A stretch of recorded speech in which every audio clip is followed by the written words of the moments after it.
दलालले तपाईलाई कुनै पनि प्राइभेट बैंकबाट ऋण दिलाउँछ भने भक्काभक लिनुस्, त्यसैलाई साथी राख्नुस् है। जग्गा दलाललाई नै राख्नुस् साथी। म पनि साथ दिन्छु। म चाहिँ 10 लाख भन्दा बढीको ऋण मिना गर्नेमा साथ दिन्छु। लिनुस् भक्काभक ऋण, मौकामा घर बनाउनुस्, नतिर्ने अभियान त्यसपछि सबैले चलाउने, 2 किस्ता तिर्नुस्, त्यसपछि नतिर्नुस्। हाम्रो पसिना नेपाली जनतालाई चाहिँ ऋणमा डुबाएर हाम्रो पसिना खाँदै गरेका इन्डियन प्राइभेट दलाल बैंकहरूलाई सुक्काउनै पर्छ, मार्नै पर्छ हामीले। अनि दर्शकवृन्द नमस्कार। अहिले नेपाल राष्ट्र बैंकले होम लोन लिनेहरूलाई लोन खुल्ला गरेको छ भनेर मलाई एकजना जग्गा दलालले भने अनुसार म तपाईहरुलाई यो सूचना दिन गइरहेको छु कि अब राष्ट्र बैंकबाट अहिलेको सरकारले होम लोनको लागि ऋण दिएको छ भने सबैले भक्काभक जति सक्दो त्यति ऋण लिएर घर बनाइहाल्नुस् जीवनमा एकपटक।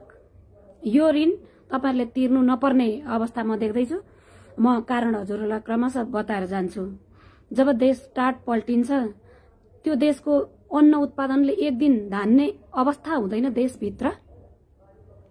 अनि वैदेशिक ऋणमा 30औं खर्ब ऋणमा देश चुल्नुमा डुबेको हुन्छ।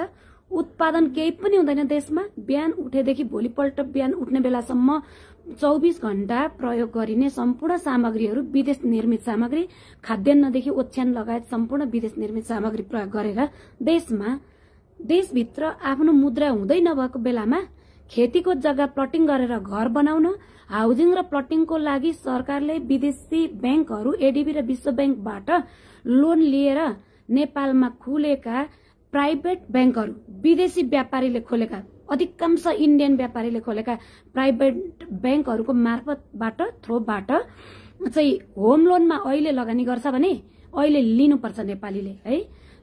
म सबै आइडिया बताइदिन्छु हजुरहरूलाई।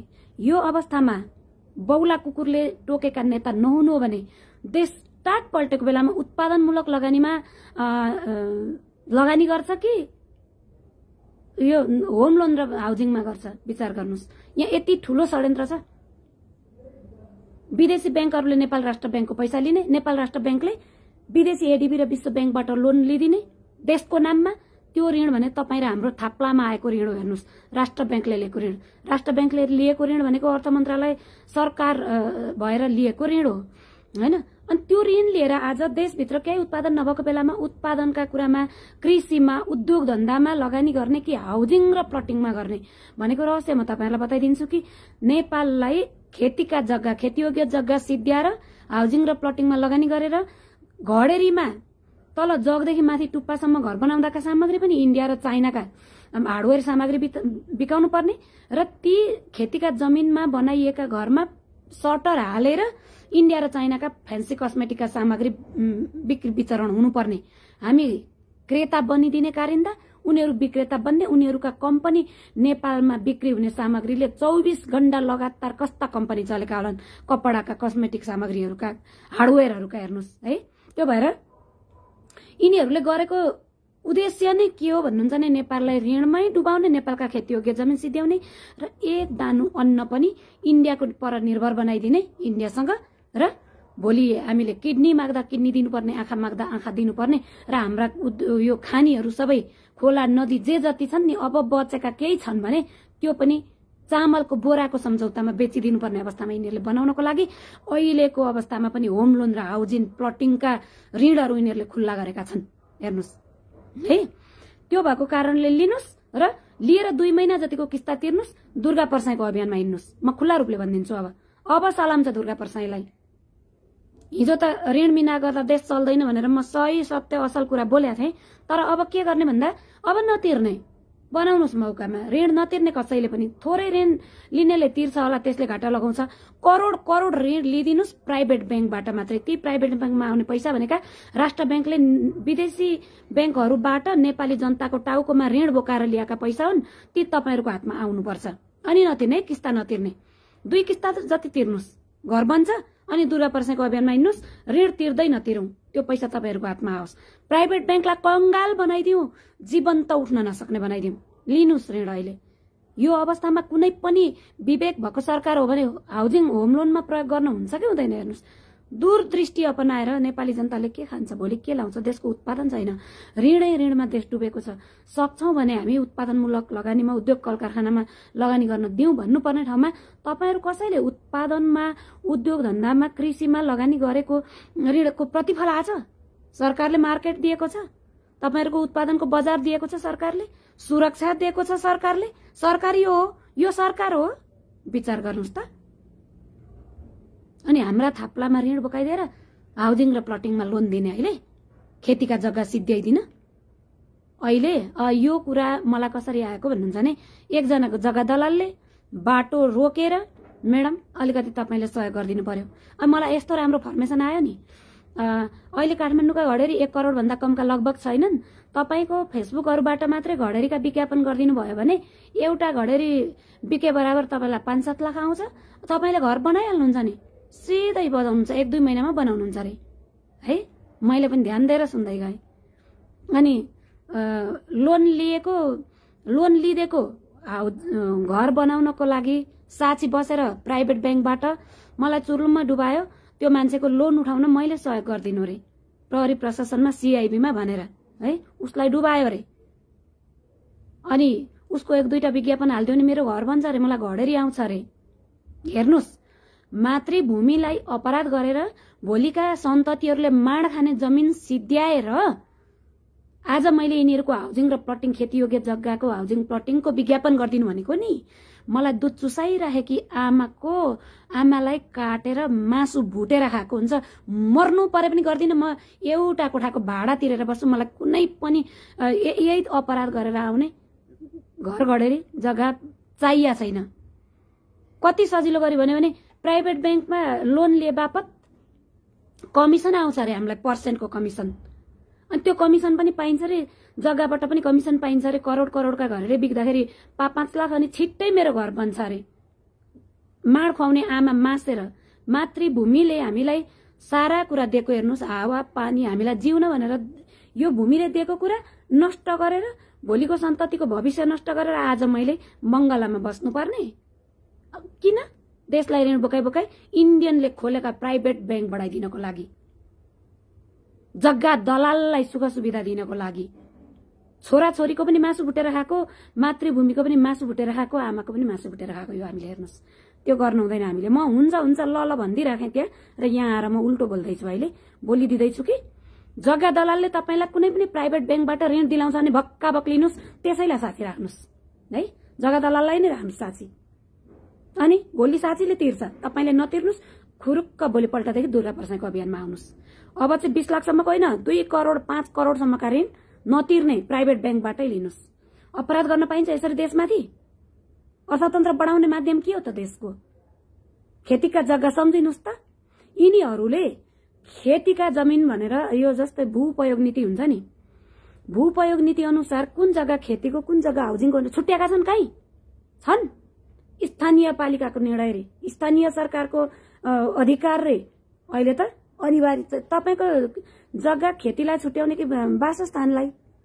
होइन, म त महँगो हुन्छ उसमै हाउसिङमै हाल्छु जग्गावालाले भन्ने, जहाँसुकैको होस्, 82 होस् कि जेसुकै होस्। अनि त्यसको जग्गा त्यही अनुसारले उसले चाहिँ प्रमाणीकरण गरिदिने एउटाले। त्यो हो भूपयोग नीति भनेको।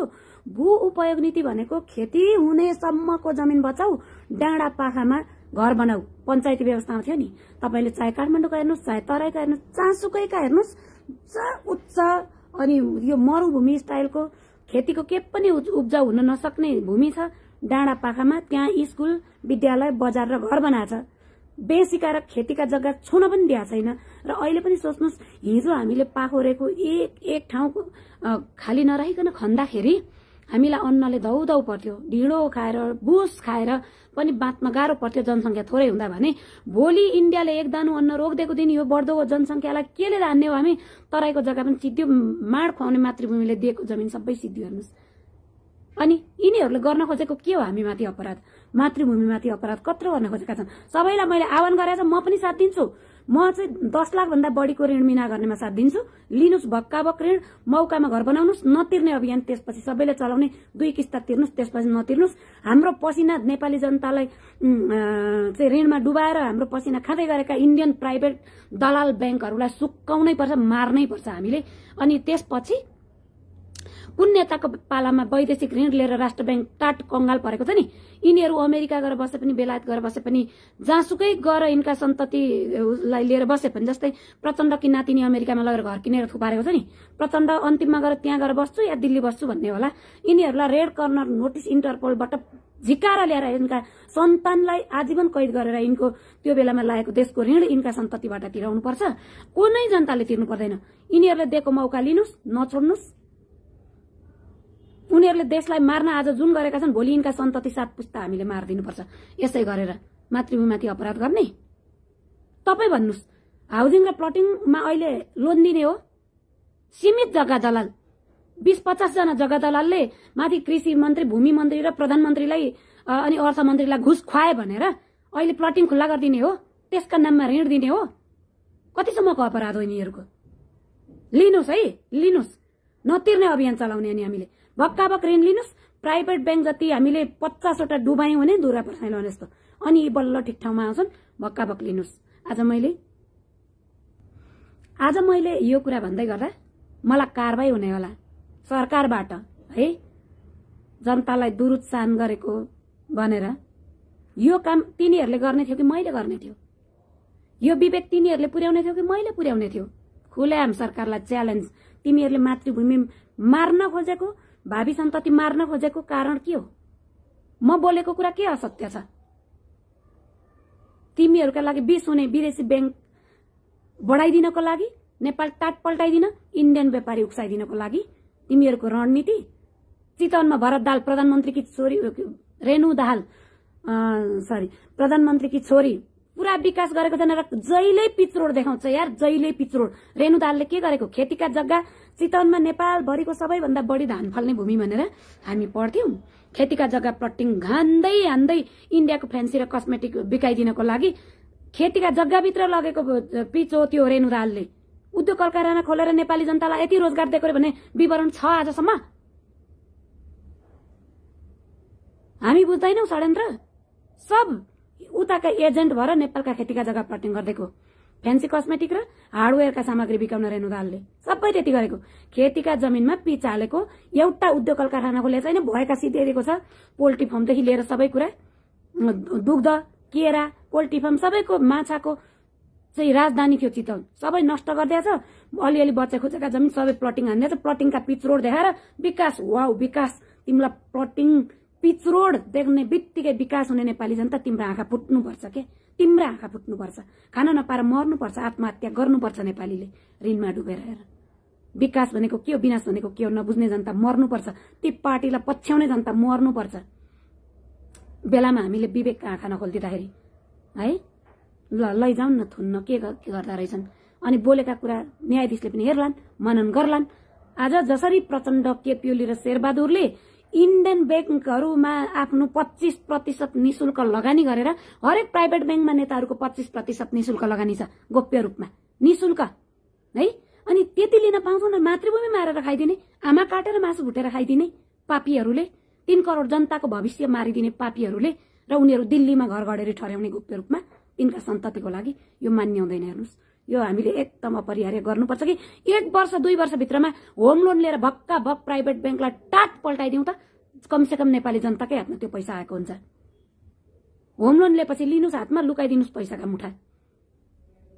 होमैमा चाहिँ नलगाउनुस्, किनभने भोलि तपाईलाई पनि त्यसको प्रतिफल आउँदैन। अब न घर भाडामा लाग्छ, लागे जति बराबरको खर्च आउँदैन प्रतिफललाई। बजार टाट पल्टिँदैछन्। अब देशको आफ्नो नाममा पैसा उत्पादन नभएपछि विदेशीले कहिले विदेशी पैसाले धानिदैन र बजारमा पनि अब कोठा भाडा बस्दैन, मान्छे व्यापार व्यवसाय चल्दैन, किनभने हाम्रो पैसा उत्पादन छैन नि त। त्यो कारणले हामी फर्किनै पर्छ, गाउँ जानै पर्छ। त्यही भएर ठुला ठुला घरमा नलगाउनुस्। होम लोनको नाममा पैसा लिँदै पहाडमा जग्गा किनेर राख्नुस्। बरु बाख्रा पाले पनि जे गरे पनि त्यो काम लाग्छ। तर टाट पल्टाइदिउँ, भक्का भक लिइदिउँ। र त्यो ऋण चाहिँ भोलि सम्पूर्ण यिनै जहिलेदेखि हाउसिङ प्लटिङमा होम लोन दिन सुरु गर्यो त्यहाँदेखि यताका सम्पूर्ण मन्त्रीमण्डललाई नै र त्यो बेलाका संसदलाई पनि जुन बेला हाउसिङ प्लटिङमा ऋण दिने छ नीति बनाउने संविधान पास गर्ने संसदहरू छन् नि तिनलाई नै थुनिकन तपाईहरुले लिएको ऋण फिर्ता गराउनुपर्छ राष्ट्र ब्याङ्कमा त्यो दिन यिनलाई सर्वस्व हरण गर्नुपर्छ जन्म कैद गर्नुपर्छ त्यति हामीले गफ होइन नि यो त्यति गरौँ सरर लिइहाल्नुस् अहिले जति सक्नुहुन्छ त्यति हाउसिङको लागि होम लोन है। हिजो मलाई दुर्गा परसाई बोलेको मिथ्या जस्तो लाग्थ्यो तर सरकारलाई च्यालेन्ज रहेछ नि एउटा च्यालेन्ज अपराधीहरू राष्ट्रमा राष्ट्र ब्याङ्क कंगाल पार्नेहरूलाई यो च्यालेन्ज हो गर्नुपर्छ त्यो पैसा हाम्रो हामीले लिनुपर्छ विदेशी ब्याङ्कबाट नेपालको राष्ट्र ब्याङ्कमा ऋण ल्याउने अनि इन्डियन ब्याङ्कहरूलाई त्यो लोन चलाउन दिने अनि जनताको ढाड सिक्ने उनीहरू सेक्ने अनि हाम्रा घर सबै लिलाम गरेर तिनले लाने भनेको लिलाम भए जति सबै घर इन्डियन व्यापारीका भएका हुन् तपाई हाम्रा लिलाम भएका ब्याङ्कले लिलाम गरेका घर छन् नि घडेरी छन् नि ती सबै इन्डियन व्यापारीका भएका हुन् भनेको नेपालको बजारै उनको हुने भयो भोलि त्यो भएको कारणले हाम्रा नाममा लिएर यी ब्याङ्कहरूका विरुद्धमा गएर लोन नतिरेर दुर्गा परसाईको अभियानलाई अगाडि बढाएर सबै हाम्रा देशका राष्ट्र ब्याङ्कमा आएको ऋण हाम्रै जनताको हातमा पैसा लिइदिसक्ने 2 वर्षभित्रमा यो अभियान हामीले चलाउन जरुरत छ एकदमै।